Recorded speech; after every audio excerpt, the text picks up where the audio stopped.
2 हात नाही दिलेत पण 1 पाय दिलाय. त्या पायाच्या जोरावर मी आज सर्व करत गेलो. आता ती व्यक्ती इथे नाहीये, हयात नाहीये. त्या व्यक्तीने मला साथ दिली होती आणि आज त्या संधीचं सोनं मी आजी मराठीच्या माध्यमातून आपल्यासमोर सादर केली. श्री स्वामी समर्थ सर्वांना. स्वागत आहे आपलं भक्ती छंद या यूट्यूब चॅनलवरती. आजचा दिवस हा आमच्यासाठी आणि तुमच्यासाठी सुद्धा खूप खास असणार आहे, कारण आज आम्ही आहोत रत्नागिरीमध्ये. एका अशा योद्ध्याची मुलाखत घ्यायला आलोय आम्ही, ज्याच्याकडं 2 हात आणि 1 पाय नाहीये, तरी पण त्यांनी मराठीचा झेंडा आटकेपार नेलाय. या व्यक्तिमत्वाची जी मराठी चॅनलवरती मराठी पाऊल पडते पुढे आटकेपार झेंडा या कार्यक्रमासाठी फायनलिस्ट म्हणून निवड झालेली होती. त्याच्यामध्ये त्यांनी त्यांच्या संघर्षाची गाथा दाखवलीच आहे. अशाच एका योद्ध्याची आज मुलाखत घेण्यासाठी आपण रत्नागिरीमध्ये आहोत. त्यांना माननीय माजी मुख्यमंत्री असतील एकनाथजी शिंदे साहेब, केंद्रीय मंत्री असतील, मराठी तसेच हिंदी सिनेसृष्टीतील दिग्गज कलाकार असतील, अशा प्रत्येकाकडून त्यांना मान सन्मानित करण्यात आले. ते या मुलाखतीमधून आज जाणून घेणार आहोत आपण. तर चला सुरुवात करूयात मुलाखतीला, जाणून घेऊयात दादांकडून. तर दादा, स्वागत आहे आपलं भक्तीचंद या चॅनलवरती. तर महाराष्ट्र तर तुम्हाला पूर्ण ओळखतोच, तरी सुद्धा तुमची एक थोडक्यात ओळख सांगा. माझं नाव धीरज राजेंद्र साटविलकर. मी एक रत्नागिरीचा कलाकार आहे आणि आज संपूर्ण महाराष्ट्रामध्ये मी आज माझ्या कलेतून माझी कला सादर करत आहे. ओके, तर ज्याप्रमाणे दादा त्यांच्या इंस्टाग्रामवरती असतील किंवा यूट्यूब असेल, फेसबुक असेल, या माध्यमातून त्यांचे जे व्हिडिओ टाकत आहेत, त्या व्हिडिओची रीच तुम्ही स्वतः त्यांच्या हँडल पेजला जाऊन बघू शकता. त्यामध्ये खूप मोठ्या प्रमाणात पॉझिटिव्ह कमेंट असतील किंवा त्यांच्या व्ह्यू असतील. यूट्यूबला त्यांचे 1,28,000 सबस्क्रायबर आहेत आणि इंस्टाग्रामला जवळजवळ 2 लाखापर्यंत फॉलोअर कंप्लीट होत आलेले आहेत. अशा व्यक्तिमत्वाला म्हणजे त्यांनी सुरुवात कशी केली ह्या संघर्षाला, ते त्यांच्यापासून जाणून घेऊयात. तर दादा, तुमच्या बालपणाबद्दल थोडी माहिती द्याल का?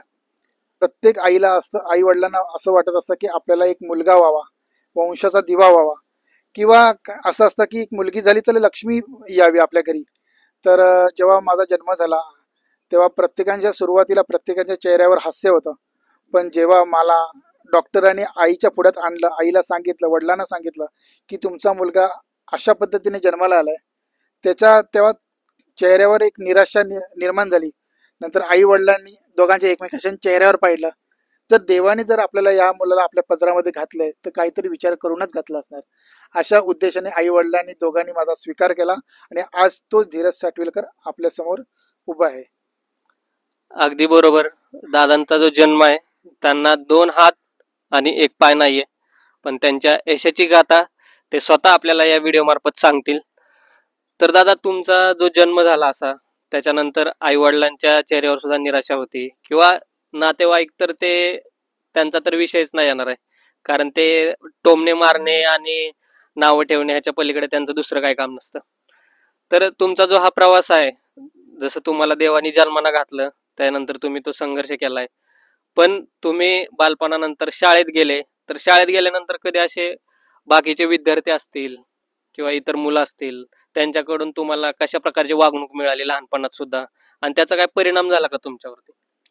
जेव्हा मी लहानाचा मोठा होत गेलो, जसं एक वर्ष मी पुढे जात होतो, तेव्हा मला चालता येत नव्हतं, धड बसता येत नव्हतं. मी फक्त जमिनीवर लोळत असायचो, कारण आधाराला 2 हात पाहिजे, उठायला 2 हात पाहिजेत, स्थिर व्हायला एक पाठीचा कणा पाहिजे, तो माझ्याकडे नव्हता. आणि तसंच मी थांबून हळूहळू स्थिर होत गेलो. नंतर माझा एक लहान भाऊ आहे, तो जेव्हा शाळेत जायचा, इतर माझे मित्र लहान आजूबाजूची मुलं जेव्हा शाळेमध्ये जायची, तेव्हा मी आईला विचारायचो, जर ही मुलं मला शाळेत जात आहेत तर मला सुद्धा शाळेत जायचं आहे, मला सुद्धा शिक्षणाची आवड हे करायचं आहे.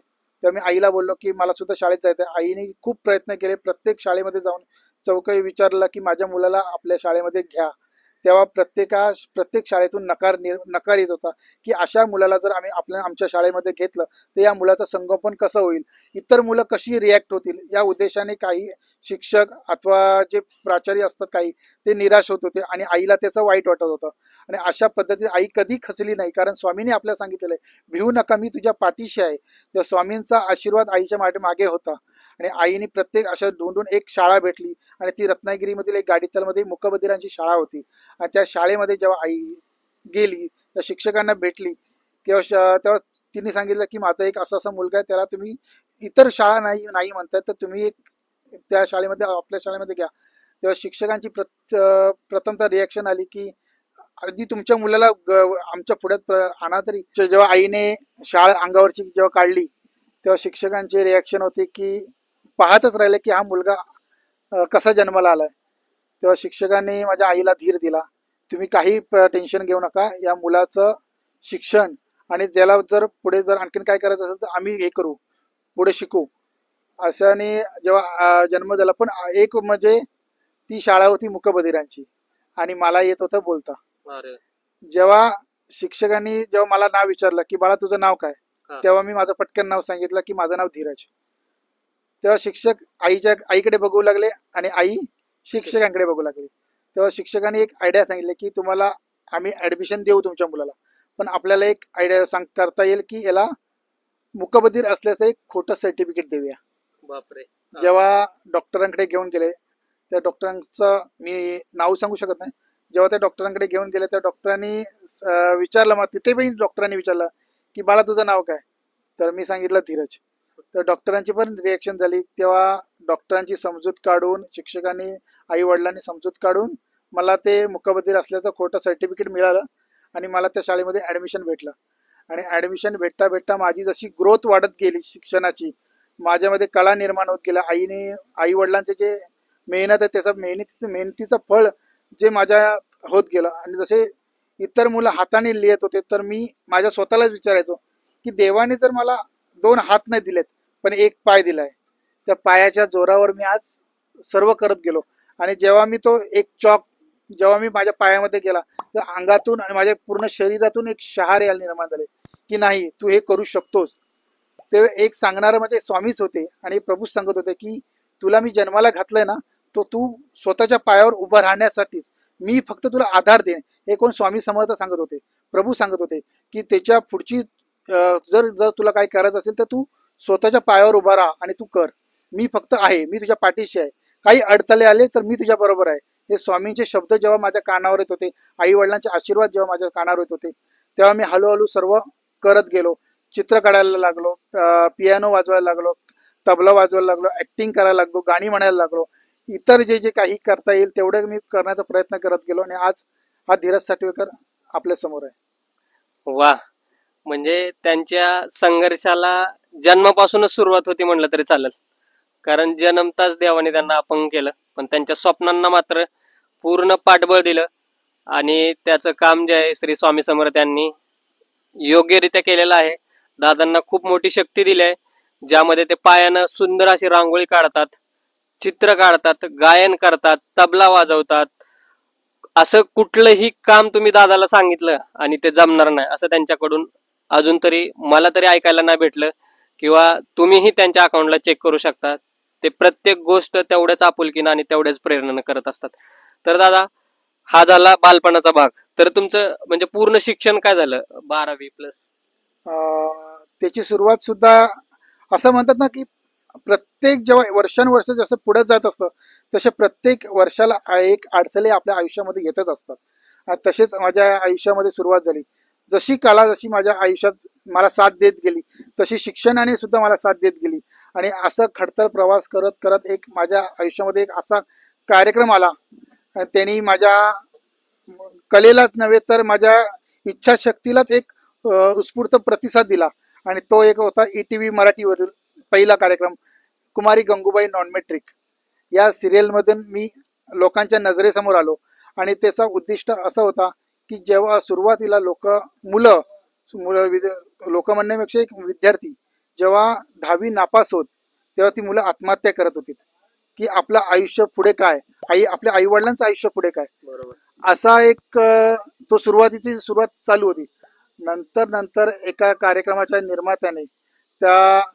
निर्मात्याने जेव्हा मला पाहिलं, टीव्हीवरती मला पाहिलं आणि की माझ्याशी कॉन्टॅक्ट केला की तू आपल्याशी एक आपण कार्यक्रम करतोय, त्या कार्यक्रमामध्ये तू पाहिजेस, एक आपण एपिसोड करतोय, कुमारी गंगूबाई नॉन मेट्रिक ही सिरियल करतोय.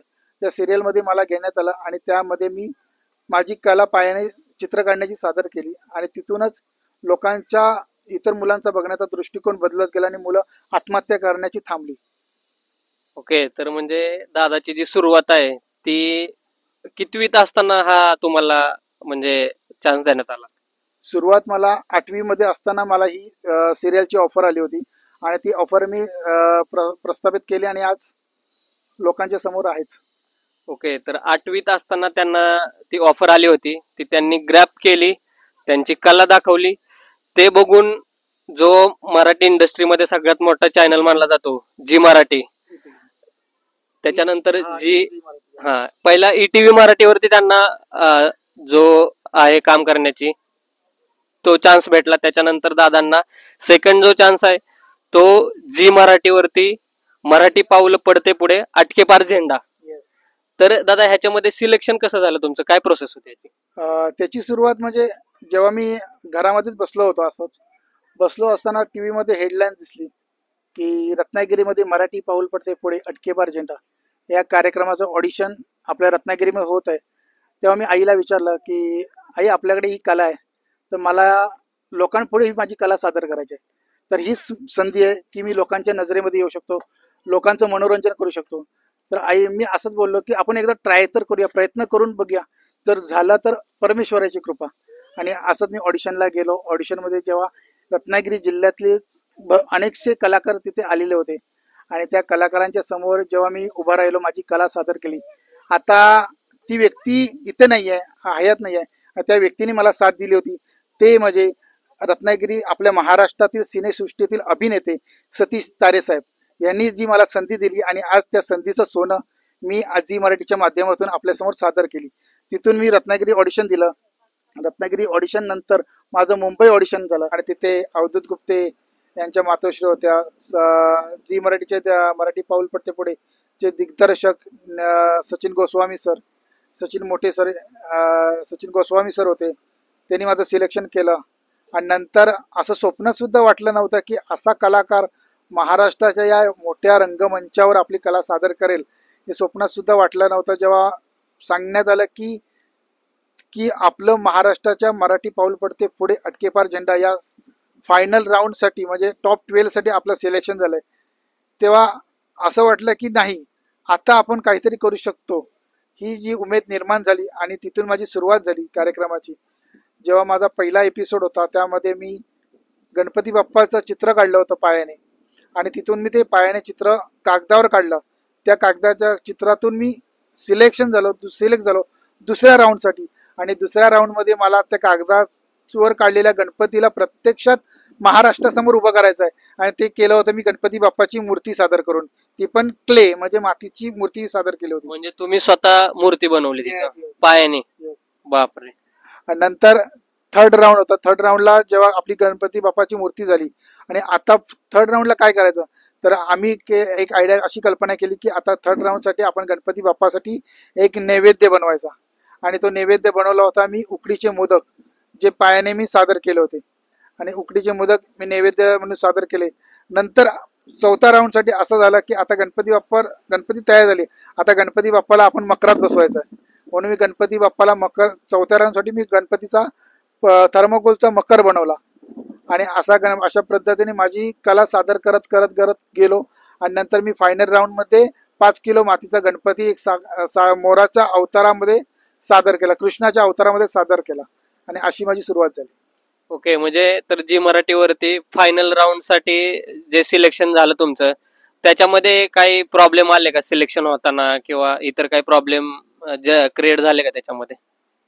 प्रॉब्लेम असे सांगता येणार नाही प्रत्यक्ष, पण अडथळे प्रत्येक व्यक्तीच्या आयुष्यामध्ये असतातच. तसेच कार्यक्रमामध्ये सुद्धा आले आणि त्या कार्यक्रमाने महत्वाचं म्हणजे त्या कार्यक्रमाने मला आणखीन रंगमंच दिला, खूप मोठी लोकांपर्यंत पोहोचण्याची संधी दिली आणि आज जगभरात, महाराष्ट्रातच नव्हे तर जगभरात माझ्या कलेची वाहवा होत आहे. यापेक्षा दुसरं अजून काहीच असू शकत नाही. आणि म्हणजे सर्वात म्हणजे आई वडिलांच्या डोळ्यामध्ये आनंदाचे अश्रू होते, हेच आपल्यासाठी खूप महत्वाचं आहे.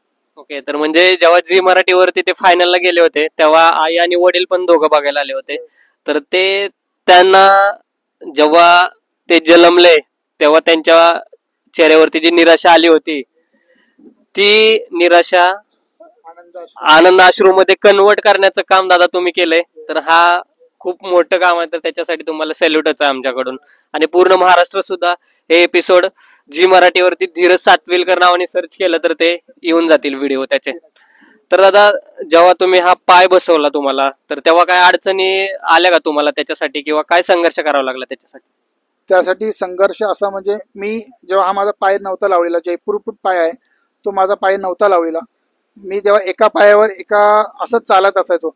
अनेक बघणाऱ्यांची रिॲक्शन वेगळी होती. काही मुलांची, काही मुलं मला वेगवेगळ्या नावाने सुद्धा हाक मारायची. मला अनेक टोमणे मारले होते की हा असा चालतोय, बेडक्यासारखे उड्या मारतोय, असे काही लोकांची बघण्याचा लोक माझ्याकडे त्या नजरेने बघत होते. पण मी कधीच खचलो नाही. आयुष्यामध्ये आपल्याला संघर्ष हा आपल्या आयुष्यामध्ये लिहिलेच आहे, पण त्या संघर्षातून फळ कसं निर्माण करायचं. जसं एक रोपटं आपण जेव्हा लावतो, त्या रोपटाला जेव्हा ते उंच वाढत जातं, त्या रोपटातून फळ कसं पुढे येईल, तसंच मी माझ्या संघर्षातून, माझ्या कष्टातून फळ कसं निर्माण करत जाईल, हेच मी माझा दृष्टिकोन डोळ्यासमोर ठेवला आणि त्याच रेषेवर मी चालत आलो. आणि नंतर जेव्हा अशी परिस्थिती आली, नाही आता माझा उंची वाढते, त्यामुळे आता मला काहीतरी 2 पायांची गरज आहे. आणि नंतर समजलं की अपंग व्यक्तींसाठी सुद्धा जयपूर फूट पायाची व्यवस्था आहे. हे जेव्हा मला समजलं, तेव्हा मी आईला सांगलं की आई मला असं हे करायचं आहे. तर आई बोलली आपली परिस्थिती, माझे बाबा सुतारकाम करतात, आई घरकाम करते, घरातच असते, व भाव माझा लहान आहे. त्यामुळे अशा परिस्थितीत एवढा मोठा खर्च करणं आपल्यासाठी पॉसिबल आहे, इम्पॉसिबल आहे. तर जेव्हा मी वडिलांना बोललो की असं आपल्याला करायचं आहे, तर वडिलांनी थोडासा निराशा दाखवली, पण माझ्या चेहऱ्यावर कधी त्यांनी दाखवून दिले नाही. मनामध्ये एक असते वडिलांच्या की मुलगा आपल्याला जे सांगतो ते आपण पूर्ण करायचं आहे. आणि वडील माझे सुतारकाम करून त्यांनी पैसे साठवले, पण इतके पैसे नव्हते की आपण एका फटक्यामध्ये ते आणू शकतो. तेव्हा रत्नागिरीमध्ये नवरात्र, आम्ही अनेक ठिकाणी मोठमोठ्या व्यक्तींकडे गेलो की माझ्या मुलासाठी असं करायचं, पाय बसवायचं आहे. पण प्रत्येक जण आश्वासन देत होता आणि नकार देत होता. पण नंतर आईने रत्नागिरीचे आई भगवती देवी, या भगवती देवीला नवरात्र उत्सव असतो. या नवरात्र उत्सवामध्ये आईने देवीला साकडं घातलं होतं की माझा जेव्हा मुलगा येईल, तो तुझ्या चरणाशी 2 पायावर चालतच येईल, अशी काहीतरी शक्ती कर, प्रयोग कर. तेव्हा आईनेच कल्पना दिली की इतर लोकांनी नकार दिलाय ना, पण देवी तुझ्या पाठीशी आहे, तू देवीच्या चरणाशी बस. नवरात्र उत्सवामध्ये तू तिथे बसूनच चित्र काढ, स्वतःची कला इतरांना समोर सादर कर. आणि जी स्वकुशीने जी लोक मदत करतील, ती लोक एका पेटीमध्ये मदत टाकायची, माझी चित्र घ्यायची. त्या चित्रातून जी साठवलेली पैसे आम्ही जमा केलेले, आणि वडिलांनी जी मला थोडीफार मदत केली, आणि रत्नागिरीचे आपले आमदार साहेब यांनी थोडी मदत केली. आणि अशा पद्धतीने माझे तो पाय मी बनवून, आईने 3 वर्षाचा नवस केला होता, आणि 3ऱ्या वर्षी मी देवीच्या चरणाशी स्वतः चालत 2 पायावर गेलो होतो. वाह, क्या बात आहे. हे किती मोठी इन्स्पायरेशनल आहे गोष्ट आपल्यासाठी. त्यांना पाय बसवण्यासाठी खूप ठिकाणी त्यांनी मदत मागितली, पण कुणीही मदत केली नाही. शेवटी आईनं बोललेला नवस त्यांच्या कामी आला. त्याच्यापेक्षाही मोठी गोष्ट आहे की त्यांनी स्वतः त्याच्यासाठी खूप मोठे कष्ट घेतले.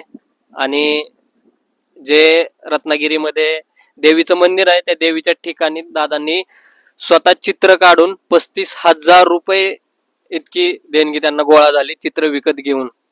म्हणजे कोणत्याही गोष्टीतून त्यांना त्याच्यासाठी मदत नाही भेटली, पण त्यांनी स्वकष्टावरती तेही करून दाखवलं. तर दादा, रत्नागिरीमध्ये आता तुम्ही स्वतःच्या घरात राहताय का, भाड्याचं घर आहे, किंवा काय स्वप्न अजून तुमचं इथं? आज आम्हाला 20-25 वर्ष झाली रत्नागिरीमध्ये. खूप संघर्ष केलाय वडिलांनी, आणि आज वडिलांनी जे केलंय, आज संघर्ष करून मला लहानाचं मोठं केलंय. आज आता माझं कर्तव्य आहे की वडिलांना त्यांच्या कष्टाचं फळ मिळवून द्यायचं. आणि आज आम्ही जे भाड्याच्या घरामध्ये राहतोय, आज वडिलांना मला स्वतःच्या हक्काच्या घरामध्ये न्यायचं आहे, आणि ते मला स्वप्न आहे की एक दिवस मी ते पूर्ण नक्की करणार. ओके, तर त्याच्यासाठी ते तुम्ही तर पूर्ण करणारच. तेवढे स्वामी समर्थ असतील, आई भवानी, तुळजाभवानी असेल, किंवा तुमची जी देवी आहे इथली, त्या तुम्हाला तेवढी शक्ती देणारच आहेत. हे आतापर्यंत तारलंय, तर ते शेवटपर्यंत तारणारच. तर तुमचं असं घरासाठी कधी सरकारला मदत मागितली, किंवा काय मदतीचं आश्वासन नाही आलं का तुम्हाला? सर, कसं असतं, अनेकांकडे आपण प्रयत्न केलेले आहेत, पण त्या प्रयत्नांना कधी यश येईल हे आपण सांगता आपल्या हातात नाही आहे, ते त्यांच्या हातात असतं. पण संघर्ष करत राहणं, कष्ट करत राहणं हे आपल्या हातात आहे. जर सरकारकडनं नाही झालं तरी आपल्या कष्टानं आपण स्वतःचं हक्काचं घर सुद्धा घेऊ शकतो. आणि आपल्या लोकांसारखी ज्या महत्वाच्या व्यक्तींची जी साथ असेल त्या साथीवर आणि आपल्या लोकांच्या आपल्या मेहनतीवर आपण स्वतःच्या हक्काचं घर निर्माण करून आई वडिलांना सुखाचे क्षण देऊ शकतो. क्या बात आहे. दादाच्या प्रत्येक बोलण्यातून एक इन्स्पायरेशनल स्पीच येत आहे आणि ह्याच्यामधून कळत आहे की त्यांच्याकडे लढण्याची अजून किती जिद्द आहे. ते जरी पायाने हाताने जरी अपंग असले तर स्वप्नांनी मात्र पूर्ण ते बळ आहे त्यांना. म्हणजे याचा अर्थ दादा शरीराने अपंग आहेत पण स्वप्नांनी खूप मोठी झेप घ्यायचा इरादा आहे. आपल्याकडे हातपाय आहेत पण आपली स्वप्न अपंग आहे ती. तर त्यासाठी आपण सुद्धा दादांप्रमाणे लढा घेतला पाहिजे. त्यांच्याकडून काहीतरी खूप मोठी गोष्ट आहे शिकण्यासारखी. चांगल्या चांगल्या घरातल्या मुलांना सुद्धा जी मराठी असेल दादा किंवा इतर कोणतेही चॅनल असेल तिथपर्यंत पोहोचणं खूप मोठी गोष्ट आहे. ते तुम्ही एवढ्या लहान वयात 8वी 9वीत असताना तुम्ही तेवढी मोठी झेप घेतली. आता पूर्ण महाराष्ट्रच काय पूर्ण भारत काय भारताच्या बाहेर सुद्धा तुमचे फॅन फॉलोईंग आहेत, फॉलोअर्स आहेत, एवढ्या भारी भारी कमेंट येतात दादा.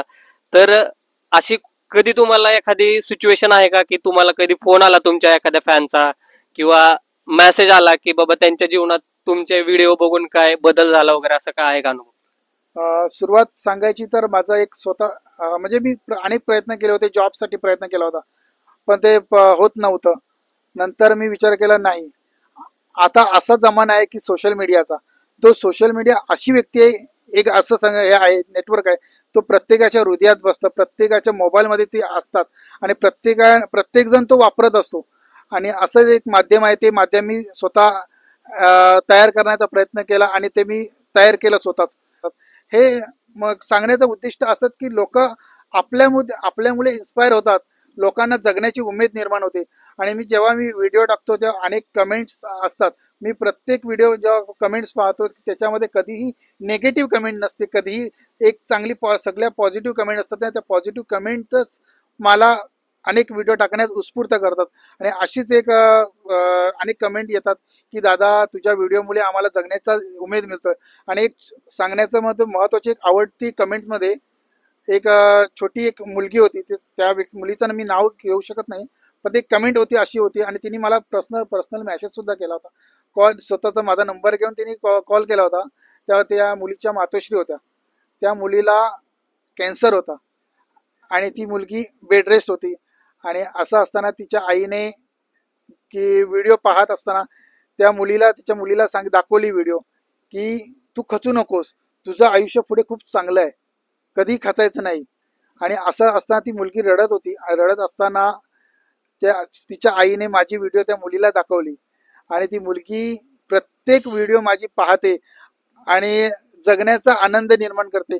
की ती जेव्हा तिच्या आईने मला सांगितलं की दादा तुझ्या व्हिडिओमुळे माझी मुलगी जगण्यासाठी संघर्ष करते आणि ती जगण्याची आज जमिनीवर आहे, ती आज जमिनीवरनं स्वतः उभं राहण्याचा प्रयत्न करते, हे तुझ्या मेहनतीमुळे. आणि आज हे जेव्हा तिची आई मातोश्री मला बोलली तेव्हापासूनच मला समजलं की नाही, आज माझ्या आईने जे कष्ट केलेले आहेत, तिच्या आईने ज्या स्वतःच्या मुलीसाठी कष्ट केलेले आहेत, आज त्या कष्टाचं फळ मी माझ्या कलेने देतोय. आज माझ्या कलेमुळे इतरांचा जीव इतरांचे प्राण जर चांगल्या पद्धतीने जर निर्माण होत असतील, जगण्याची उमेद निर्माण होत असेल, त्याशिवाय माझ्या आयुष्यामध्ये दुसरं काहीच असू शकत नाही. हे सर्व आपल्या सर्वांमुळे होत आहे.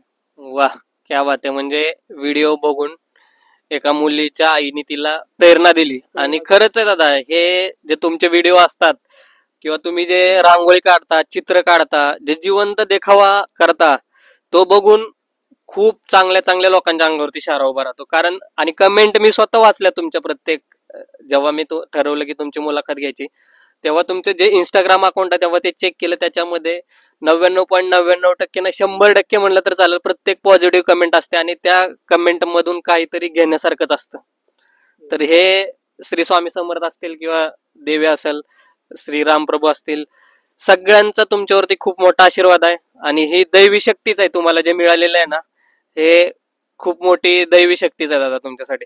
तर तुमचं असं अजून काय स्वप्न आहे याच्या पुढे? आता तुम्ही तर एवढे फेमस झालेले आहात, तुम्हाला आता युट्यूब कडून प्ले बटन भेटलेलं आहे, त्याच्यानंतर इंस्टाग्राम वरती तुमचे एवढे फॉलोअर्स आहेत, एवढे रीच पोहोचत आहे मिलियन मध्ये.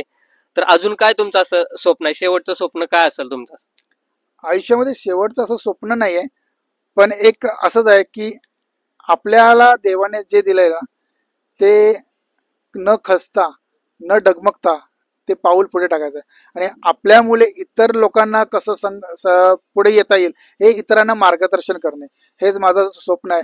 आणि दुसरं म्हणजे अपंग, सर्वांना अपंग व्यक्तींसाठी मी एक सांगू शकतो की अपंग झालं जन्माला आलात तर कधी खचू नका. देव आपल्याला एक देतो, एक आपल्याकडून नेतो तर दुसरीही देत असतो, दुसराही आपल्यासाठी एक नवीन जागा निर्माण करत असतो, पर्याय देत असतो. त्याच्यावर तुम्ही लक्ष द्या, कधी खचून जाऊ नका. आयुष्यामध्ये खूप संघर्ष येतील. अनेक प्रेमामध्ये जर तुम्हाला अपयश आलं असेल तर कधी खचून जाऊ नका. आई वडिलांनी जे कष्ट आपल्यासाठी केलेले आहे ते एका व्यक्तीमुळे आपलं आयुष्य वाया जाऊ देऊ नका. आपल्या आयुष्यामध्ये खूप मोठे स्वप्न असतात, ती स्वप्न पूर्ण करण्याचा प्रयत्न करा. आई वडिलांचे, आपल्या देवाचे आशीर्वाद आपल्यामुळे असतातच. एक व्यक्ती आपल्या आयुष्यातून गेली असली तरी आपलं आयुष्य थांबत नाहीये मित्रांनो, ते पुढे चालतच राहतं. त्यामुळे कधी खचू नका. अपंग व्यक्तींसाठी परत एकदा सांगतो, आयुष्यामध्ये संघर्ष आला तर त्या संघर्षाला तोड द्या आणि यश हे आपल्या पत्रामध्ये देवाने लिहिलेलंच असतं, त्याची साथ द्या. वा, क्या बात आहे. तर दादा, ह्याच्या बरोबरच तुम्ही देवाचे सुद्धा खूप व्हिडिओ बनवता आणि महत्वाचं म्हणजे श्री स्वामी समर्थ यांना तुम्ही खूप मानता. घरामध्ये फ्रेम आहे तुमच्या, श्री स्वामी समर्थ यांचे खूप चित्र सुद्धा काढलेले आहेत तुम्ही. तर तुमच्याकडून आम्हाला एक श्री स्वामी समर्थांचं चित्र तर पाहिजेच, पण ते आपण दादांच्या घरी गेल्यानंतर त्यांच्या आईची सुद्धा आपल्याला मुलाखत घ्यायची आहे, त्यांना सुद्धा याच्यामध्ये सामील करायचं आहे. याच्यानंतरचा थोडा भाग जो आहे तो आपण घरी शूट करणार आहोत. पण दादा, तुमचं वैयक्तिक श्री स्वामी समर्थ यांच्याबद्दल काय म्हणजे भावना आहे आणि तुमच्या स्वामी समर्थाबद्दल काय प्रचिती आहे तुम्हाला स्वतःला? स्वामी समर्थ म्हणजे एक अशी, मी अनेक स्वामी समर्थ महाराजांचे चित्रपट पाहिलेले आहेत आणि स्वामी हे असे आहेत की आपल्याला प्रत्यक्ष असं कधी दर्शन देणार नाहीत, पण ते स्वप्नात येऊन आपल्या मागे कधीही कुठेही तुम्ही फिरत असला तरी स्वामी हे आपल्या पाठीचे असतात. तुम्ही अनेक ठिकाणी जात असतात, प्रत्यक्ष स्वामी आपल्याला दिसणार नाहीत, पण गाडीच्या मागे तुम्ही लिहिलेले असतात, भिवू नकोस मी तुझ्या पाठीशी आहे. इथे जिथे नजर टाकाल तिथे स्वामी आपल्याला प्रत्यक्ष दर्शन देत असतात. स्वामी काय म्हणतात, मी तुझ्या मागे आहे पण तुला प्रत्यक्षाचं दर्शन देणार नाही. तुला जर दर्शन दिलं प्रत्यक्ष तर तू मोठ्या हवेत उडशील, इतरांबरोबर तुलना करशील की नाही देव माझ्या बरोबर आहे. देव हा हृदयात असतो. स्वामींनी प्रत्यक्ष सांगितलेलं आहे की मी तुझ्या बरोबर आहे, कधी डगमू नको. स्वामी तेच सांगतात. आणि एके दिवशी असाच एक प्रसंग घडला होता की जेव्हा माझे पूर्वूट पाय नव्हता लावलेला तेव्हा मला एक दुसरा पाय लावण्याची डॉक्टरांनी सांगितलं होतं. तेव्हा डॉक्टरांनी सांगितलं होतं की हा माझा लावलेला दुसरा जो नॉर्मल पाय आहे तो तुला काढावा लागेल, कट करावा लागेल. तेव्हा स्वामींनी मला सांगितलं नाही होतं, मी तुला जन्म दिलाय त्या जन्मातच तुझं भविष्य घडलेलं आहे. हे स्वतःच्या अवयवाशी तोडातोड कधीच करू नको. यश हे तुला नक्की देईल. स्वामी तुझ्या बरोबर नक्की आहेत. त्यामुळे जसं तुला दिलं त्याच याच्यावर तू चालत जा पुढे. आणि आज त्या स्वामींच्या आशीर्वादामुळे मला स्वतःचा पाय, नॉर्मल पाय न काढता न तोडता स्वामींनी मला एक साधा सोपा एक चांगला पाय माझ्या आयुष्यामध्ये दिला आणि आज त्या 2 पायावर मी पुढे चालतोय. ही स्वामींची कृपा. आणि स्वामी प्रत्यक्ष माझ्याबरोबर माझ्या म्हणजे शब्दात ते सांगता येणार नाही. असं म्हणतात की स्वामी हे आपल्या हृदयातच आहेत आणि स्वामी माझ्या हृदयात आहेत. वा, क्या बात आहे. श्री स्वामी समर्थ. ही जी स्वामी समर्थांची ताकद आहे ना, तर ते महाराष्ट्रातल्याच ना पूर्ण देशातल्या देशाबाहेरच्या लोकांना सुद्धा माहिती आहे. स्वामी जसं दादांनी सांगितलं,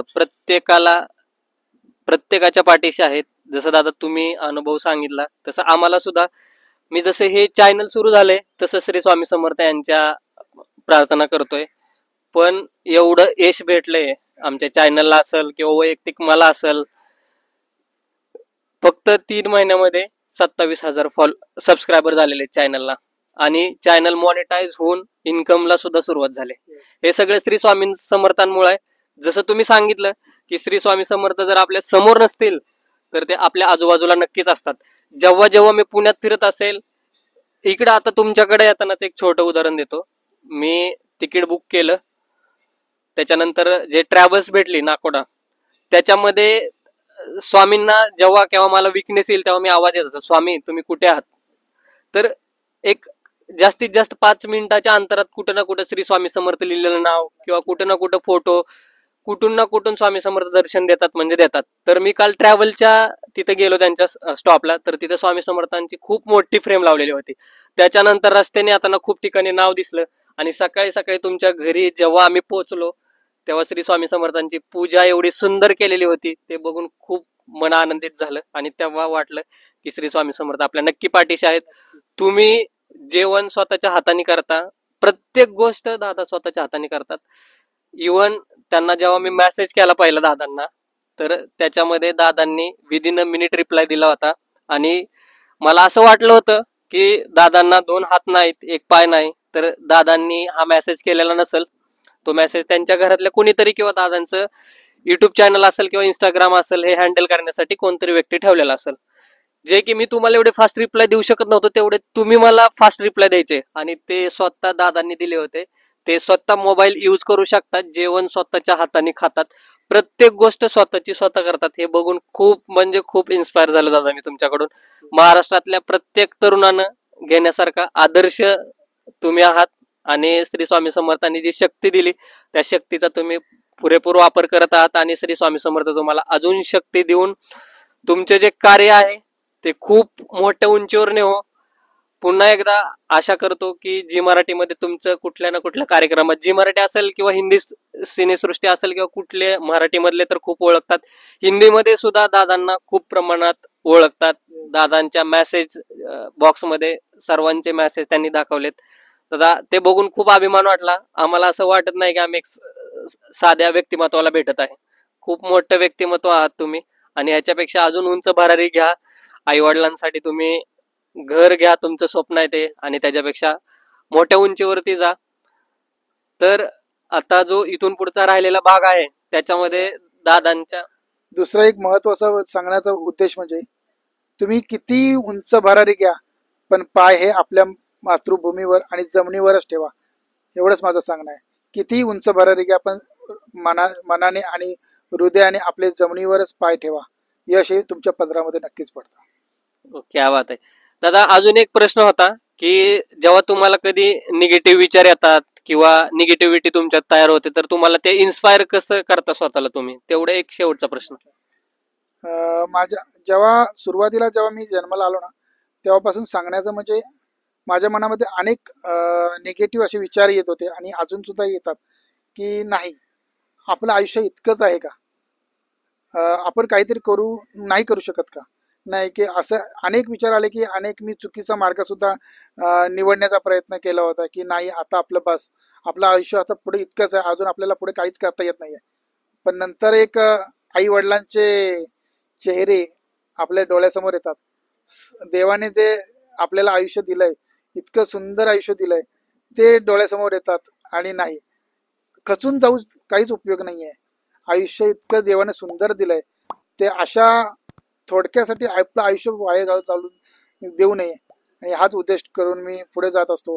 अनेक निगेटिव्ह हे आपल्या आयुष्यामध्ये ठरलेलंच असतं, पण त्याच्यातून मार्ग निगेटिव्ह बाजूला ठेवून पॉझिटिव्हकडे कसं वळायचं हेच मी दृष्टिकोन पुढे ठेवतो आणि एका मार्गे चालत असतो आणि यश आपल्या समोर आहेच. वा.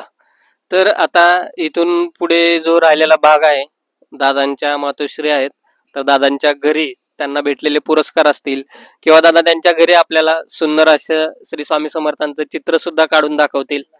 तर ते लाईव्ह पण तुम्ही बघू शकता आपल्या व्हिडिओ मार्फत. आणि दादांच्या ज्या मातोश्री आहेत, ज्या व्हिडिओमध्ये असल्यानंतर व्हिडिओला खूप मोठ्या प्रमाणात रीच असते, तर त्यांनाही आपल्याला या मुलाखतीमध्ये ऍड करायचं आहे. तर आपण भेटूयात दादांच्या घरी. चला. आता ही लेकराला घडवते, तसंच धीरज दादांचं सुद्धा आयुष्य, त्यांना 2 हात नाहीत, 1 पाय नाहीत, तरी सुद्धा त्यांना ह्या सक्सेस पर्यंत नेण्यासाठी त्यांच्या आईचा सुद्धा खूप मोठा वाटा आहे. तर आई, जसं तुम्ही दादांनी एक व्हिडिओ बनवला होता शॉर्ट, ज्याच्यामध्ये स्वामींचं गाणं म्हणले त्यांनी, तर तुम्ही सांगितलं की त्यांना स्वामींचं गाणं म्हण, ज्यांनी तुला आयुष्य दिलं त्यांच्याबद्दल गाणं म्हण. तर स्वामींची काय प्रचिती आहे तुमच्या घरामध्ये किंवा त्यांच्या आयुष्यात किंवा तुमच्या आयुष्यात स्वामींचं काय असं महत्व आहे? आम्ही स्वामींचं करायला लागल्यापासून धीरजच्यात खूप बदल पडला. म्हणजे तो प्रत्येक म्हणजे पायरी तो यशाची चढत गेला. त्याच्यामुळे आम्हाला जास्तच स्वामींची प्रगती वाढायला लागली. मग त्याला तेच म्हटलं, त्या दिवशी म्हटलं धीरजला म्हटलं गाणं तुला म्हणायचं आहे ना, तर ते गाणं म्हण, सोबतीला नाही कोणी सोबतीला माझे स्वामी, श्री स्वामी समर्थ. ओके. तर जसं आईंनी सांगितलं की जेव्हापासून ते स्वामी समर्थांचं करायला लागले तेव्हापासून दादांच्या आयुष्यात यशाची पायरी सुरुवात झाली त्यांची. तर आई, दादांच्या प्रत्येक व्हिडिओमध्ये जेव्हा तुम्ही असता तेव्हा त्या व्हिडिओची रीच खूप वाढते दादा, बरोबर आहे? तर तुम्ही दादांना एक पांडुरंगाची रांगोळी, आषाढी एकादशी निमित्त पांडुरंगाची रांगोळी काढायला सांगितली होती. तर त्या दिवशी तुमच्या घरामध्ये जी फ्रेम आहे देवाची, त्या फ्रेम मधून एक फूल पडलं होतं. तर ते कदाचित तुम्हाला व्हिडिओ काढताना समजलं पण नसेल, नाही. पण जेव्हा त्या व्हिडिओ मध्ये कमेंट यायला लागल्या किंवा एडिटिंग करताना ते कळलं असेल, पण असं खूप कमीदा होतं की देवाचा कौल भेटतो. तर त्या दिवशी जेव्हा तुम्हाला कळलं की देवांनी आशीर्वाद दिला की विठ्ठलाची रांगोळी काढ म्हणल्यानंतर बरोबर त्या टायमिंगला फुल पडलं, तर ती काय तुमची प्रतिक्रिया त्याच्याबद्दल? आम्हाला खूप बरं वाटलं की त्याला पण मी म्हटलं स्वामींची पण कृपा आहे आणि पांडुरंगाची पण तुझ्या पाठीची कृपा आहे. त्याच्यामुळे त्याने फुल पाडलं की आपल्याला पण माहिती नव्हतं. आम्हाला इतकं बरं वाटलं की अंगातनं आमच्या शहारे आले. एवढं बरं वाटलं. दादा, तुमची काय प्रतिक्रिया आहे त्याच्याबद्दल? त्याबद्दल असं सांगायचं इन्सिडेंट असं झाला की जेव्हा आम्ही शूट करत होतो, ते व्हिडिओ शूट करत होतो, आणि व्हिडिओ शूट करता करता जेव्हा मी एडिटिंगला बसलो तेव्हा जेव्हा मी मागे बघितलं ते प्रत्यक्ष असं त्या फोटोवरून भैरी देवाचं आपला आपला रत्नागिरीचे ग्रामदैवत भैरी देवी त्यांचा फोटोवरून तो फूल खाली पडला. असं जाणवलं की देव हा प्रत्यक्ष आपल्या पाठीशी उभा आहे. आणि असं म्हणतात की भिवू नकोस, मी तुझ्या पाठीशी आहे. हे जे स्वामी समर्थ आपले सांगतात ते प्रत्यक्ष स्वामींनी तो आपल्याला एक कौल दिलेला आहे की भिवू नकोस, मी तुझ्या पाठीशी आहे. वा. तर आई, आता दादांनी सुरुवात केली त्याच्यानंतर हे युट्यूब कडून त्यांना सिल्वर बटन भेटलं, इंस्टाग्राम वरती त्यांची 1,78,000, जवळजवळ 2 लाखापर्यंत फॉलोअर्स आहेत, लवकरच मिलियन फॉलोअर्स होतील. तर ह्यांच्या यशामागे तुम्ही आहातच, आणि ह्या यशापर्यंत पोहोचण्यासाठी काही ते सहजासहजी नाही भेटलेलं, त्याच्यासाठी खूप कष्ट करायला लागले. तर त्यांच्या बालपणात जेव्हा दादांचा जन्म झाला तेव्हापासून त्यांच्या यशापर्यंत तुम्ही सोबत आहे. तर त्यांच्या जेव्हा बालपणात होते तेव्हा तुम्हाला म्हणजे असं समाजाकडून काय बोललं जात होतं किंवा त्यांचं बालपण कसं गेलं? त्याचं बालपण गेलं म्हणजे व्हायच्यातच गेलं, पण तरी समाजाने पण खूप टोमणे मारले की असं आहे तसं आहे. पण आमची जिद्द होती आमच्या घरात, म्हणजे त्याच्या बाबांची, आमच्या म्हणजे सगळ्यांची जिद्द होती की ह्याला काहीतरी घडवून दाखवायचं. नंतर वाटत एकदा तो चिडायचा, मग असं लोक बोलतात म्हटलं त्याला म्हणा घाबरायचं नाही आपण. एवढं तुला मी घडवलंय की नाही, त्याच्यात तू आणखीन मोठा हो. आणि हे सगळं भेटलंय त्याच्यामुळे मला खूपच आनंद, म्हणजे जे कष्ट केले त्याचे फळ भेटतंय. तर जेव्हा दादा छोटे होते तेव्हा नातेवाईकांची काय रिॲक्शन होती? म्हणजे तुम्हाला सपोर्ट करत होते का, किंवा जे शेजारी पाजारी असतील किंवा दादाच्या शाळेत जसं तुम्ही सांगितलं आता त्यांना टोमणं द्यायचे, तेव्हा दादा चिडायचे किंवा त्यांची निगेटिव्हिटी व्हायची, तर ती तुम्ही कशा प्रकारे दूर करायचे? म्हणजे त्यांना काय एक कानमंत्र द्यायचे किंवा संदेश द्यायचे? ते जन्मला तेव्हा मी माझ्या आईकडेच होते. म्हणजे ते असा झाला म्हणजे कोण एक घेत नव्हतं त्याच्यावर. मग मी माझ्या माहेरीच होते, 6 महिने माहेरी होते. म्हणजे त्याचे बाबा होते संगाती, पण ते घरच्या वेळेस दाखवून द्यायचे नाही, पण होते संगाती. ते संगाती होते म्हणून मी इथपर्यंत पोहोचले. बरोबर. पण कशाला ह्याला ठेवलेलं, म्हणजे आजूबाजूंची लोकांच्या. रिॲक्शन होती, कशाला ठेवलेलं, त्याचं पुढे कसं करणार. पण माझी आई म्हणायची जोपर्यंत मी आहे तोपर्यंत त्याला सांभाळेल. वा. आईने पण आणखीन मला धीर दिला. आणि आपण नंतर मग शाळेत जायला लागला, नंतर मग ती मुलं त्याला ही करायला लागली. म्हटलं नाही घाबरायचं, तुला देवाने जन्म दिलाय ना, त्याच्यातून काहीतरी हे होतं. आम्हाला पण वाईट वाटायचं, पण त्याला हे करतात कसं हे करतात, पण आम्ही त्याला दाखवून द्यायचे नाही. बरोबर. त्याच्यातच पुढे पुढे आपण तू जाण्याचा प्रयत्न कर. हसू दे, लोक हसतायत ना हसू दे. म्हटलं तुलाच नाही, मला पण हसतायत ना, हसू दे. जर तुला कुठे जायचं असेल काय असेल तर जे बाबा संगाती जातात, घरी काय असेल ते मी करते, बाकीचा भाव पण करतो. तर जेव्हा लहानपण होतं दादांचं किंवा जेव्हा दादांकडे काय नव्हतं तेव्हा लोक टोमणं मारायचे, आता तीच लोक दादांबरोबर येऊन सेल्फी काढतात आहे, तर कसं वाटत आहे तुम्हाला त्याच्या? छान वाटतं. आता तरी हा लहान म्हणजे आम्ही आज इथे 20-25 वर्ष होत आले भाड्यात आम्ही सगळीकडे फिरतो. पण आता त्याला रत्नागिरीचा म्हणतात माझा हिरो आहे, हिरा आहे. पण अजून तरी त्याच्यावर कुणी काही हे केलेलं नाही, देतो घेतो असंच बघतात. पण त्याला म्हटलं तुझं हे झालं ना की तू लोकांना दाखवून दे, हे माझं स्वतःचं घर आहे. मग ते त्याला म्हटलं अजून पण तू हरायचं नाही, जिद्द म्हटलं पूर्ण तू ठेव. दादा, तर तुमच्या संघर्षाच्या काळात आई सोबत होत्या तुमच्या, आता तुम्ही यशस्वी होताय, यशाच्या शिखरावरती जाताय, तर आई सोबत आहे म्हणजे तुम्हाला किती मोठं पाठबळ आहे ते, आणि काय वाटत आहे त्याच्यावर? जसं छत्रपती शिवाजी महाराजांच्या पाठी त्यांची आई होती, तशीच आज माझ्या मागे माझी आई आहे, माझं कुटुंब आहे. आज त्यांनी जे संस्कार दिले, त्यांनी जे आशीर्वाद दिले आत्या आणि स्वामी समर्थ महाराजांचे जे आशीर्वाद आहेत, त्यांच्या आशीर्वादामुळे आज मी हे यशाचं पाऊलचं टाकतोय. ते सर्व या प्रभूंच्या मुलेच चालू आहे सगळं. वा. तर दादांचं 9वीत असतानाच जी मराठीवरती कार्यक्रम आला, त्याच्यामध्ये दादांना फायनलिस्ट म्हणून सिलेक्ट झाले, तिथपर्यंत पोहोचले त्या यशापर्यंत. तर पहिल्यांदा तुम्ही टीव्हीवरती दिसले, त्याच्यानंतर दादांचा जो गौरव झाला तिथं, दादांना जवळजवळ मुख्यमंत्र्यांपासून ते सिनेसृष्टीतील दिग्गज कलाकार सुद्धा ओळखतात, त्यांचा मान सन्मान ठेवतात. त्याचबरोबर त्यांच्या बरोबर जसं त्यांचं नाव घेतलं जातं एक कलाकार आहे म्हणून, पण त्यांना घडवण्यामागे तुमचा जो हात आहे तो कायम असाच असणार आहे, आणि तुमच्या आशीर्वादामुळेच दादा पोहोचत आहेत. तर तुमची काय अपेक्षा आहे की दादांनी अजून काय यश मिळवावं, किंवा काय अपेक्षा आहे त्यांच्याकडून पुढची? त्याला मी एवढंच सांगते, जसं जसं तू मोठा होत जातोस ना, तसं जेवढं मला हसते किंवा तुला हसले, त्यांना तू आणखीन दाखवून दे. हेच माझी शेवटपर्यंत त्याला ती पूर्ण कर, आणि त्यांना दाखवून देस की असं आहे. मी लोक जरी खोटी आश्वासनं देत असेल, पण तू खरं आश्वासनानं पुढे राहा. हेच आमचे म्हणजे जेवढं पुढे जाईल तेवढं आम्हाला पण तेवढं बरं वाटेल. म्हणजे एवढं लहानाचं मोठा केलंय त्याचं कळेचं, त्याचं हे होऊ दे. नाही, नक्कीच दादांना यश तर भेटलेलं आहे, आणि अजून यश भेटो हे आमच्याकडून तर नक्कीच स्वामी समर्थांना, देवांना प्रार्थना आहे. तर स्वामी समर्थ अक्कलकोटला गेल्यानंतर तिथला काय अनुभव आहे? अक्कलकोटला आम्ही लहान होतो तेव्हा गेलो होतो, त्याच्यावर मी गेलेली नाहीये. पण अनुभव म्हणजे मी जेव्हा स्वामींची भक्ती करायला लागले ना, म्हणजे हा लहान काहीतरी 4th-5वीत होता असेल, तेव्हा मी हे करा, तेव्हा त्याला पाय पण आम्ही लावलेला नव्हता. तो जप करायचा, बसायचा, त्याच्यामुळे तो त्याची प्रगती होत गेली.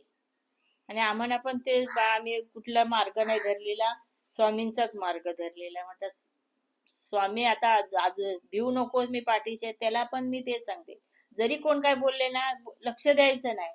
स्वामींनी जसं पुढं पुढं लोकांना नेलेलं तसं तुला पण नेतील. एवढं जन्माला तुला घातलंय ना, ते पाठीशी आहेत. बरोबर आहे, दादांच्या खरंच स्वामी समर्थ पाठीशी आहे की त्यांना एवढं आणि यश. असंच राहू देत. नाही, नक्कीच स्वामी समर्थांचा आशीर्वाद कायम असणार आहे. दादा, तुमचं काय म्हणणं आहे? माझं एवढंच म्हणणं आहे की जेव्हा स्वामीने आपल्याला जन्माला घातलं तर काही विचार करूनच जन्माला घातलेला असणार. त्यामुळे स्वामी प्रत्येक वेळी जेव्हा प्रत्येक भक्ताला सांगतात की भिवू नकोस, मी तुझ्या पाठीशी आहे, हेच स्वामींचा मंत्र प्रत्येक भक्ताने, प्रत्येक बाळाने किंवा प्रत्येक आई वडिलांनी हा विचार करावा की प्रत्येक संकट जे येत असतं ते स्वामी आपली परीक्षा घेतच असतात. त्यामुळे त्यामागे स्वामींचा काहीतरी दृष्टिकोन असतो की हे जो आपला भक्त आहे तो त्याच्यामध्ये काहीतरी परीक्षा घेऊनच तो पुढे येत असतो. अशी स्वामी परीक्षा घेत असतात, आणि त्या स्वामींच्या आशीर्वादामुळे आपण हे प्रत्यक्ष सर्वच करतच असतो.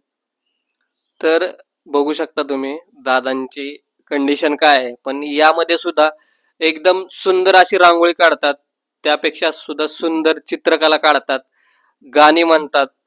दादांना जसं मी आल्यापासून विचारणा केली तसं दादांकडून एकाही गोष्टीला नकारात्मक उत्तर आलं नाही की मला हे येत नाही किंवा ते येत नाही. तर आपण बघू शकता की आपल्याकडे देवानं सर्व दिले, तरी सुद्धा आपल्याला खूप काही गोष्टी जमत नाही त्या, किंवा ते मला जमत नाही म्हणून सोडून देतो. पण दादांनी जे यश मिळवलंय किंवा जे ते गोष्टी करतात आहे त्या गोष्टीला खरंच दादा महाराष्ट्रातल्या प्रत्येक कलाकाराचा, प्रत्येक युवकाचा, प्रत्येक आईचा, प्रत्येक मुलाचा, प्रत्येक वडिलांचा तुमच्या दोघांना नमस्कार आहे आणि सॅल्यूटच आहे. कारण तुम्ही हे एवढं असताना सुद्धा एवढ्या मोठ्या यशापर्यंत पोहोचलेले आहात की खूप चांगल्या चांगल्या लोकांना सुद्धा जे सोशल मीडिया आहे त्या क्षेत्रात यश मिळवणं किंवा तिथपर्यंत पोहोचणं. मी जी युट्यूब चॅनलला सुरुवात केली ते तुमच्या व्हिडिओ बघूनच सुरुवात केली आणि जसं तुमची आई सपोर्ट करतायत तुम्हाला तसं माझी सुद्धा आई मला सांगत आहे की बाळा एक स्वामींच्या प्रोसेसवरती विश्वास ठेव, स्वामींचा भक्त आहे ना तर स्वामी तुला नक्की यशाच्या स्वामी शिखरापर्यंत म्हणतात ना, नको डगमगू मी देतील साथ. ते स्वामी साथ देत आहेत त्याला. नक्कीच. तर जसं आईचा पाठिंबा जो असतो तो जगात दुसरं कुणीही देऊ शकत नाही आणि आईचे जे शब्द असतात ते 1000 निगेटिव्ह शब्दांना आईचा एक पॉझिटिव्ह शब्द मारतो. त्या प्रकारे तुमच्यावरती तुमची जी सावली आहे ती आईची आहे आणि घरात वडील असतील, भाऊ असतील, एवढे सुंदर चित्रकार आहेत. आईंचा तुम्हाला सपोर्ट असतो प्रत्येक गोष्टीमध्ये. तर आई जेव्हा दादांचं शाळेचं म्हणा कॉलेजचं त्यांनी लॉची डिग्री केली पण तरीही त्यांनी सोशल मीडिया हा प्लॅटफॉर्म निवडला तर तेव्हा तुम्हाला असं वाटलं नाही का की शिक्षण सोडून ह्या क्षेत्रात नको जायला? शिक्षण सोडलं म्हणजे लॉचं आमची तशी परिस्थिती नव्हती. लॉचं म्हणजे एक ती व्यक्ती होती ती द्यायची म्हणजे फी भरायची तिची 2 वर्ष भरलं नव्हते आणि नंतर ती डेट झाली ना, नंतर आम्हाला ती एवढी परवडत नव्हती आणि ती 1 वर्ष फी राहिली होती तिसऱ्या वर्षाला ना, त्याला एक्झामला बसू दिला नाही सरांनी. का तर फी राहिली म्हणून. तरी मी काय म्हणाले त्याची एक्झाम द्या आणि मग आम्ही थोडी थोडी फी देतो. मग त्याला राग आला नाही म्हणजे ते काय बोलले असतील सर, त्याला म्हटलं काय बोललेत का तुला, तर काय बोलायला मला नाही जायचंय कॉलेजला. म्हटलं माझं स्वप्न होतं वकिलाचं काहीतरी करावं. ते म्हणतो नंतर म्हणाला मम्मी नाही मला जायचंच नाही. म्हणलं ठीक आहे. 3 वर्ष तो लॉ केला आणि 4थ्या वर्षाला तो गेलाच नाही म्हणतो मग जायचं म्हणजे जी व्यक्ती कोण काय बोलली असेल त्यानं ती डोक्यात घेतलं. तर राहू दे त्याला. मग नंतर छंदात तो आपलं पुढचं हे कर म्हटलं. ओके, म्हणजे वकिली टू डायरेक्ट सोशल मीडिया हा असा दादांचा प्रवास आहे. तर वकिली करत असताना, कायद्याचा अभ्यास करत असताना असं तुम्हाला डायरेक्ट ते फीच्या काय कारणामुळे कोणी काय बोललं असेल तर तुम्हाला ते क्षेत्र चांगलं वाटत आहे का हे क्षेत्र, आणि दोन्हीमध्ये तुम्हाला कोणती जास्त आवड? वकील यासाठी मी निवडले होते की जेव्हा मी माझा स्वतःकडे विचार केला होता की देवाने आपल्याला 2 हात नाही दिलेत पण आपल्याला एक बोलण्यासाठी जर वक्ता आहे म्हणून एक चांगला दिलेलं आहे. तर वकिली क्षेत्रामध्ये असं आहे की आपण हाताने नाही तर बोलून एकाचं मन एकाला न्याय देऊ शकतो. या उद्देशाने मी वकील क्षेत्रात उतरलो होतो. पण नंतर विचार केला की जर वकील क्षेत्रात उतरलो तर आपण तेवढंच करू शकतो. आणि कला क्षेत्रात जर उतरलो तर आपण सर्व जनतेसमोर येऊ शकतो, लोकांच्या नजरेमध्ये येऊ शकतो. आपण जे अशी व्यक्ती आहोत की मागे खचायचं नाही, ते प्रत्यक्ष बोलून नाही तर प्रत्यक्ष आपण कलेच्या माध्यमातून लोकांच्या नजरेमध्ये येऊ शकतो. या उद्देशाने मी कला क्षेत्रात उतरलोय. आणि असं पण नाही की आपल्याला हे येत नाही ते येत नाही. आपल्याला जेवढं जे करता येईल आपल्या परिस्थितीवर मात करून जे करता येईल तेवढा करण्याचा प्रयत्न करत असतो. माझं असं आहे की प्रत्येक क्षेत्रामध्ये कमी न राहता आपल्याला जेवढं करता येईल तेवढं आपण प्रत्यक्ष सादर करायचं आणि लोकांचं मनोरंजन करायचं, हेच आता मी ठरवलेलं आहे आणि आज तेच करून मी आज जनतेसमोर येत असतो. ओके, खूप सुंदर आहे. स्वतःची आवड जपता जपता लोकांचं सुद्धा मनोरंजन, किंवा दादा माझ्यासारखे कित्येक लोक तुमचं युट्यूब चॅनल असतील, आईने सांगितलेले संदेश असतील किंवा तुमच्या इंस्टाग्राम अकाउंटला येणाऱ्या कमेंट सुद्धा वाचून आमच्यासारखे कितीतरी लोक इन्स्पायर होतात आहे.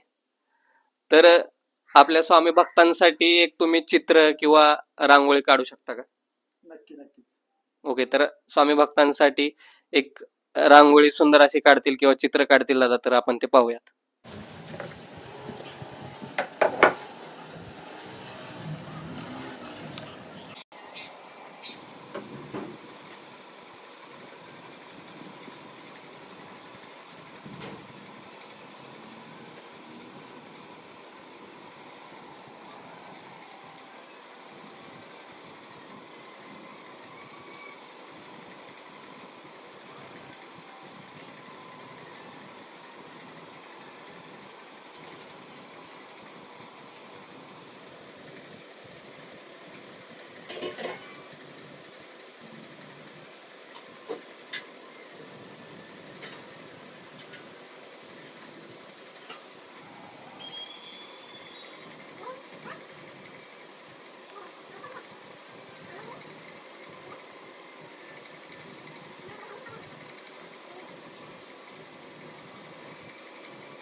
तर आपल्या जी विनंती केली होती दादांना, त्या विनंतीला मान ठेवून दादांनी सुंदर असं श्री स्वामी समर्थ यांचं चित्र काढलेलं आहे. तर ही जी कला आहे दादा, ती खूप मोठी दैवी शक्ती, स्वामींचा खूप मोठा आशीर्वाद आहे तुम्हाला, जो तुम्ही एवढे कष्ट करून मिळवलाय. असाच स्वामींचा आशीर्वाद तुमच्यावरती राहू आणि तुम्ही लवकरच मिलियन सबस्क्रायबर लवकर गेन करू. ते तुम्हाला प्ले बटन भेटले, त्या बटनाच्या नंतर तुम्हाला गोल्ड बटन सुद्धा लवकरात लवकर मिळो. युट्यूब इंस्टाग्रामवरती तुमचे मिलियन फॉलोअर्स कम्प्लीट हो. स्वामी समर्थ, ज्यांच्या डोक्यावरती स्वामी समर्थांचा हात आहे, त्यांनी कधी हार मानली नाही. हे या स्वामी समर्थ भक्तांची खूप मोठी देण आहे. आणि स्वामी समर्थ ज्याच्या पाठी वेदनेच्या सुट्टी गाठी. सतत स्वामी समर्थांचा एकच संदेश आहे, भिवू नकोस मी तुझ्या. भिवू नकोस मी तुझ्या पाठीशी आहे. ह्या संदेशाच्या सोबतीला सर्व स्वामी भक्त चालतात आहे. तर आज पूर्ण महाराष्ट्राने बघितलं असेल की ह्या योद्ध्याकडं 2 हात आणि 1 पाय नाहीये, तरी सुद्धा त्यांच्या आयुष्यात कुठलीच गोष्ट त्यांनी करायची सोडली नाही. ना शिक्षणात कमी केलं, ना कलेमध्ये त्यांना कोणतंही एक काम द्या तुम्ही, ते पूर्णत्वास नेतात म्हणजे नेतातच. जी मराठी असर अशा खूप मोठ्या मोठ्या चॅनलवरती दादांचे शो झालेले आहेत. दादांना खूप मोठ्या ऑपॉर्च्युनिटी ग्रॅब केलेल्या आहेत. आणि दादा, तुम्हाला असंच जसं जी मराठीमध्ये तुमचं फायनलिस्टचा चान्स सुटला, तर आम्ही स्वामी समर्थांकडे एक रिक्वेस्ट करतो की तुम्हाला परत एकदा तो चान्स मिळावा आणि तुम्ही नक्कीच फायनलिस्ट म्हणून महाराष्ट्राच्या समोर यावं. नक्की नक्की. आणि आपल्या सर्वांचे आशीर्वाद आहेत, स्वामी समर्थांचे आशीर्वाद आहेत, आई वडिलांचे आशीर्वाद आणि आपले सर्वांचं प्रेम. आणि आज त्या प्रेमामुळेच आज मी माझी कला आपल्या समोर सादर करतोय. तुमच्या सर्वांचं प्रेम असंच माझ्या पाठीशी सदैव राहावं. श्री स्वामी समर्थ. श्री स्वामी समर्थ. हा व्हिडिओ जर तुम्हाला आवडला असेल तर नक्की शेअर करा, लाईक करा, भक्तिछंद चॅनलला सबस्क्राईब करा. दादाच्या सुद्धा चॅनलची लिंक या व्हिडिओमध्ये मी देतो. दादांच्या सुद्धा चॅनलला, इंस्टाग्राम पेजला फॉलो करा. दादा, तुमचं नाव सांगू शकता चॅनलचं? आणि माझ्या चॅनलचं नाव आहे आर्टिस्ट धीरज साटविलकर आणि इंस्टाग्रामचं सुद्धा चॅनल आहे आर्टिस्ट धीरज साटविलकर. तर कृपा करून दादांना महाराष्ट्रातून भरपूर सपोर्ट करा, जेणेकरून दादांना लवकरच त्यांचं स्वप्न पूर्ण करण्यासाठी हेल्प होईल.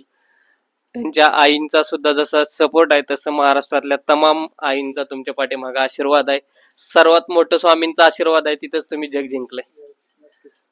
तर अशाच स्वामी भक्त असतील किंवा जे अपंगत्व असतील लोक, किंवा जे स्वप्नांनी अपंगत्व असतील, त्यांनी दादांचा ही पॉडकास्ट बघितल्यानंतर काही लोकांपर्यंत शेअर करा, जेणेकरून त्यांना उत्स्फूर्तता येईल आणि हा व्हिडिओ आजचा सार्थकी लागेल. यातून काहीतरी चांगलं घडवण्याचा आमचा प्रयत्न होता.